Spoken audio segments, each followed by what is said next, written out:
উডো খাবি। আর আরেকটা পাখি আছে আমার জীবনে দেখছি প্রথমে 2013 সালে ঢাকা কারাগারে আমি গিয়ে মানে কি বলে ঢাকা কেন্দ্র কার্যালয় তো চিড়িয়াখানায় গেলাম, পাখি দেখতে দেখতে দেখি ছোট্ট একটা খাঁচা একটা পাখি কাছে যেতে বলতেছে আসসালামু আলাইকুম। আমি প্রথম দেখলাম কি রে কে কথা কয়, আমার সাথে এক ছেলে বলতেছে হুজুর এটাই তো ময়না। আমি এটাই ময়না? আমি বললাম দেখি ময়না কি বলে। তিনটা কথা বলছে 12-13 মিনিটে, খালি বলতেছে আসসালামু আলাইকুম। কিছুক্ষণ পর বলতেছে কেমন আছেন, আর কেউ চলে গেলে বলে আবার আসবেন। দাওয়াত খালি তিনটা, আসসালামু আলাইকুম, কেমন আছেন, আবার আসবেন। তখন আমি চিন্তা করলাম কি রে এত ভালো কথা বলতেছে, কোনো খারাপ কথা নাই। সবার খাঁচা বড় বড়, বান্দর বাদরামি করতেছে বড় খাঁচা, জলহস্তি লাফালাফি করতেছে দুর্মুষের মতো, আর খাঁচা বড়। আরে এত ভালো কথা বলার কারণে এর খাঁচা তো ছোট কেন? একেবারে ছোট্ট খাঁচায় বন্দি, একেবারে কঠিন অবস্থা। তিনটা কথার বেশি তো খারাপ কথাও কয় না, গান বাজনা করে না, খারাপ বলে না, তাহলে কি অপরাধ? তখন আমার হাতে একটা কলম ছিল, কলম দিয়ে পাখিকে ঘুতো মারলাম।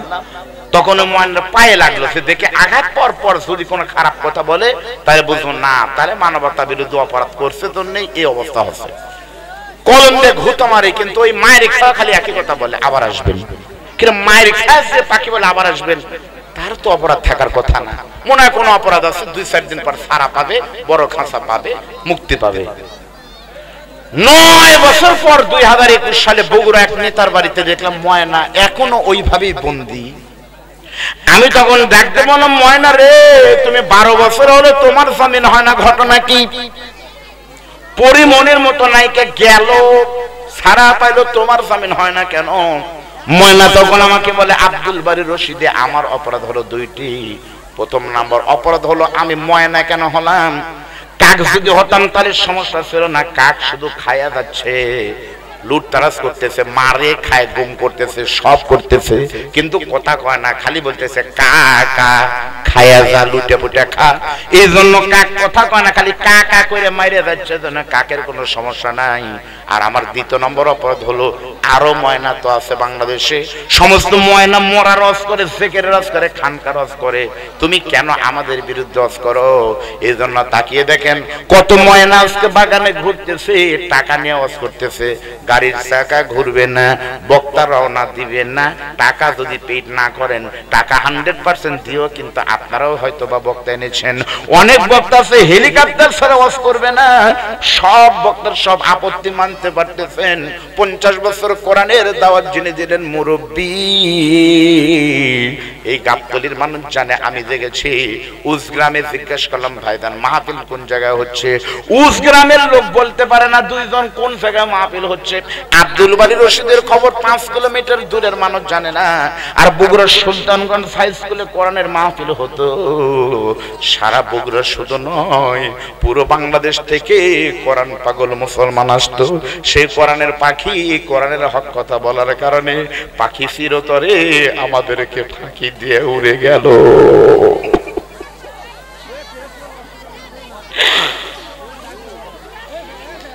আমির আল মুমিনিন ওমর বললেন এখন আমরা কি করব? প্রত্যেকটা সাহাবী তখন চোখের পানি ফেলে কান্দার বললেন আমির আল মুমিনিন, এই কোরআনের জন্য নবী তায়েফে রক্ত দিয়েছে, এই কোরআনের জন্য নবী উহুদে দাঁত ভেঙেছে। আমরা যদি মরে যাই যাব, আমরা ইহুদি হব না, খ্রিস্টান হব না, বরং ওদেরকে মুসলমান বানাবো। জোরে বলেন না সুবহানাল্লাহ। শর্টকাট করে বলতেছি, হযরত ওমর তখন আল্লাহর নামে ঝুঁকে নিয়ে যখন নেমে গেলেন ময়দানে, জিহাদ শুরু হয়ে গেল। আল্লাহ বলতেছে ওয়ালা তাহিনু ওয়ালা তাহজানু ওয়া আনতুমুল আ'লাউনা ইন কুনতুম মুমিনিন। কোনো ভয় নাই, কোনো টেনশন নাই, মুমিন তুমি হলে তোমাকে বিজয় দান করা হবে। জিহাদ যখন শুরু হয়ে গেল, রোমের প্রেসিডেন্ট কায়সার অস্ত্র নিয়ে যখন বের হয়েছে, হযরত ওমর শুধু আল্লাহু আকবার বলে যখন নেমেছে, আল্লাহু আকবারের ধ্বনিতে আমার আল্লাহ তাআলা রোমের প্রেসিডেন্ট কায়সারকে খতম করে দিয়া হযরত ওমরের নেতৃত্বে রোমের মতো রাষ্ট্রটাও আল্লাহ মুসলমানের দিয়ে দিয়েছে।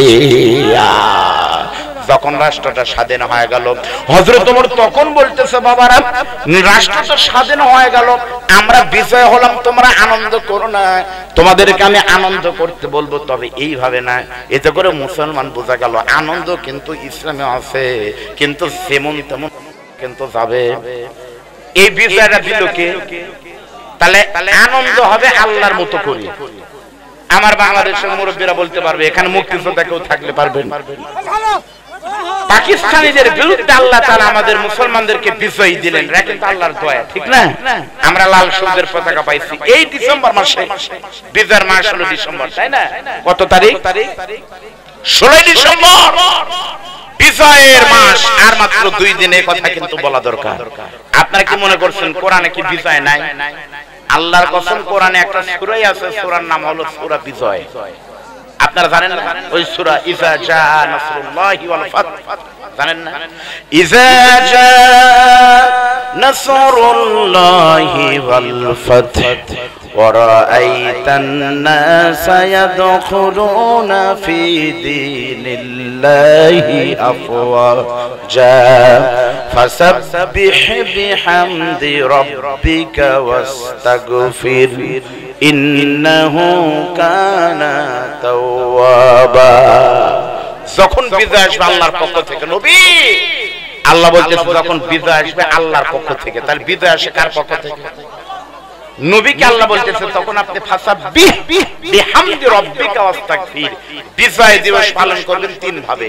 ফাসাব্বিহ আল্লাহর তাসবিহ পাঠ করেন, বিহামদি আল্লাহর প্রশংসা করবেন, এবং ইস্তিগফার করবেন, আল্লাহ আমাকে maaf করে দাও, আমাদেরকে কবুল করো, ক্ষমা করো।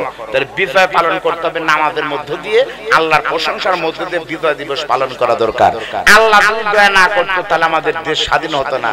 অথচ 2 দিন পরে দেখবেন কি হয়, আল্লাহ কি হয় দেখি, সব বন্ধ, মাহফিল বন্ধ। কেন? 16 ডিসেম্বর অনুমতি নাই হুজুর। কি হবে? কাগল হাই স্কুল মাঠে মমতা আসতেছে, ওই দিন আর গাবতলী কোনো মাহফিল হবে না।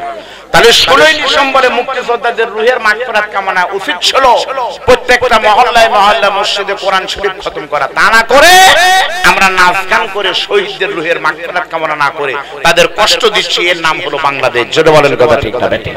আমি আজকের আলোচনার মধ্য দিয়ে বলবো, এই 16 ডিসেম্বরের প্রত্যেকটা শহীদদের জন্য দোয়া করা। আমরা কিন্তু আজকে দোয়া করব। জোরে বলেন কথা ঠিক না ঠিক? আমার অবিলম্বে 16 ডিসেম্বরে নাচ গান বন্ধ করে কোরআনের মাহফিল চালু হোক এবং নামাজ কালামের মধ্য দিয়ে বিজয় দিবস হোক। আল্লাহ কবুল করেন, বলেন আমিন। হযরত ওমর বললেন, তোমরা কেউ আনন্দ করবে না, লাফালাফি করবে না। রোম দেশে আমরা স্বাধীনতা পাইছি, তোমাদের আনন্দ করতে হবে। সর্বপ্রথম তোমাদেরকে 2 রাকাত করে নামাজ পড়তে হবে। আর 2 নম্বর কাজ হলো আল্লাহর কোরআন দিয়ে রাষ্ট্র চালানোর প্রত্যয় গ্রহণ করা লাগবে। আমার ভাইরা, হযরত ওমর তখন সমস্ত মানুষকে নিয়ে একটা বক্তব্য দিলেন, রে দেশের মানুষেরা, আমি ওমর তোমাদেরকে বলতেছি, এতদিন পর্যন্ত এই দেশের নাম ছিল রোম দেশ। তানাওয়াজ করব, সময় কম। এই দেশের নাম ছিল রোম দেশ। এখন আমরা দেশটা স্বাধীনতা লাভ করেছি, এখন আর খ্রিস্টানদের নাম চলবে না। এখন সর্বপ্রথম নামটা পরিবর্তন করা লাগবে। এখন দেশটার নাম হয়ে গেল হিমস। আগে ছিল রোম আর এখন হলো হিমস। আপনাদের বলা লাগবে, আগে ছিল কি? রোম আর এখন হলো। আচ্ছা, রোম থাকলে সমস্যা কি? রোম হলো খ্রিস্টানদের নাম। খ্রিস্টানদের কোনো কিছু মুসলমানরা গ্রহণ করবে না। মান তাশাব্বাহা বিকওমিন ফাহুয়া মিনহুম, যার সাথে যার মিল হবে তার সাথে তার হাসর হবে। সর্বপ্রথম নামটা পরিবর্তন করে দেওয়া লাগবে। সুবহানাল্লাহ বলেন। এই কথা তো আপনি আমাকে বলছেন, বলেন না? এই কথা তো আমি জানি, কিন্তু আমাকে কেউ অস্ত করতে দিবেন না?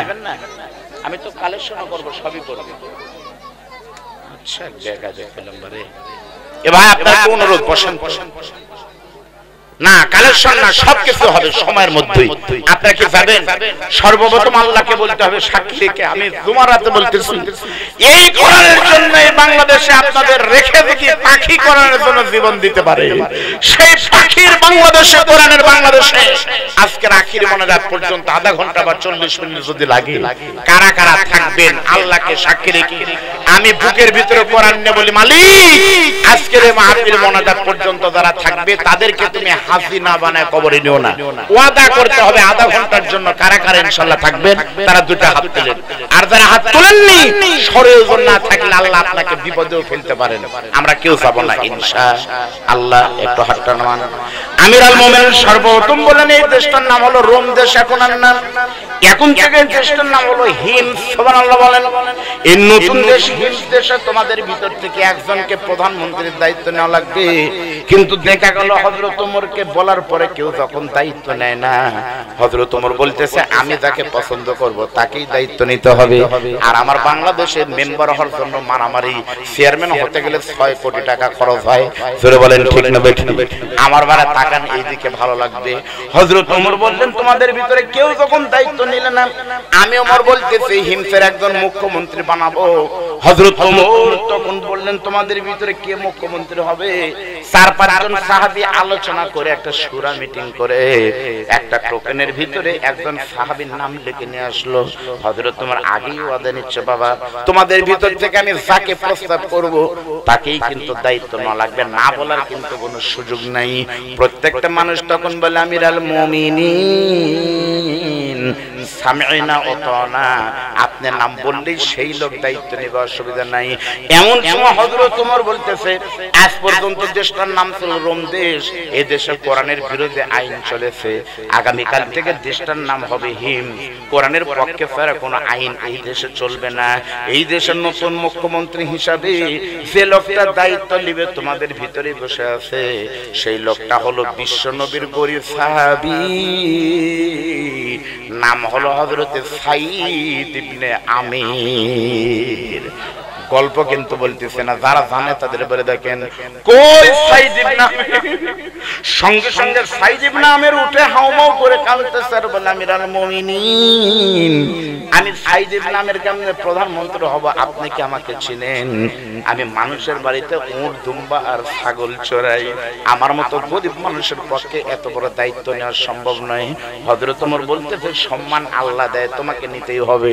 তোমাকে শুধু দুটো কথা বলে দেয় সাঈদ ইবনে আমির, তারাকতু ফিকুম আমরাইন লান তাদিল্লু মা তামাসসাকতুম বিহিমা, তুমি দুটো শর্ত শুধু মেনে চলবা। এক নম্বর হলো আইন হবে কোরআন দিয়া, আর পথ চলার পাথেও হবে নবীর হাদিস।